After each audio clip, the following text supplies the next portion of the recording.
Chapter 21, Bald-Faced Lie. 2 days later, when Frankie showed up at our kitchen door busting his britches to tell me something, I ignored him. Emma and I were reading Nancy Drew together, searching for clues in the old clock. Emma looked up once, shook her head, and then turned to the next chapter. It was the 1st of July, and even though I was happy that my birthday month was here, I was still red-hot mad at Frankie. I wasn't speaking to him, no matter how hard he knocked at my door. "Open up, Glory. I've got something to tell you." "I know what you did," I yelled back. "Get out of here, Frankie." I took to reading my chapter to Emma even louder. "I didn't do anything." Frankie pushed the door open and scooted his chair next to the kitchen table.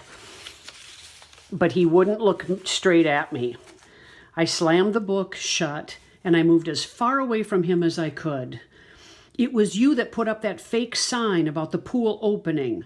I'm not talking to you." Emma stood and laid our book carefully on the shelf next to her cookbooks.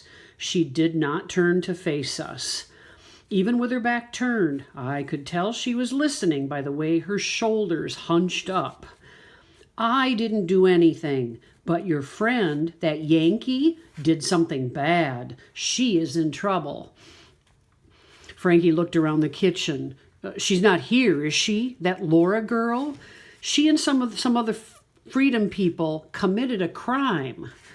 "A crime? What are you talking about?" I asked. "Laura broke into the pool and stole something." "That's a bald-faced lie, Frankfurter Smith." Frankie leaned up close. His voice got quieter. "Somebody went over there last night and messed with the pool lockers. They even took candy from the snack bar. Laura and her friends did it." "You're loony, Frankie. Laura wouldn't do that." "Well, she did. They found one of her dumb black socks dropped on the dressing room floor." He pushed his glasses up on his nose and slicked back his hair and looked me straight in the eye like he was telling the gospel truth. "You know how you're always trying to get her to take off those ugly socks and go barefooted? Well, this time your stupid friend did take off her socks."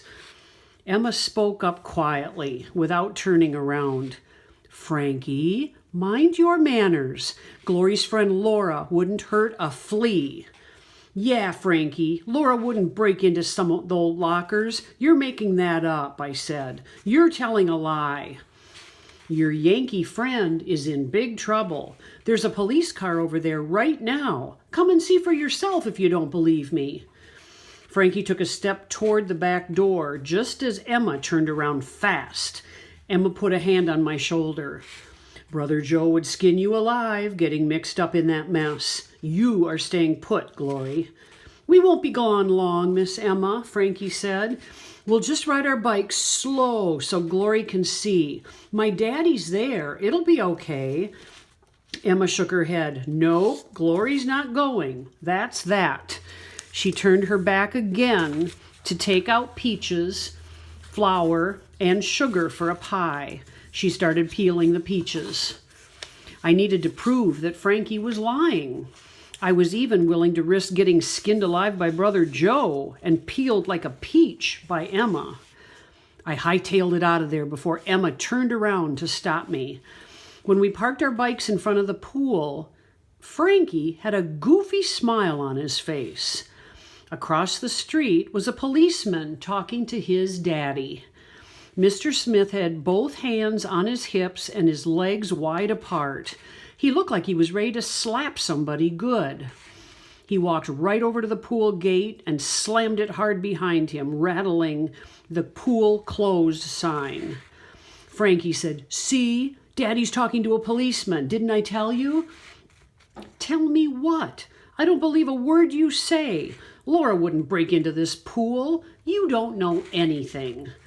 But when I saw the policeman holding up Laura's black sock, I got an awful feeling about the whole mess.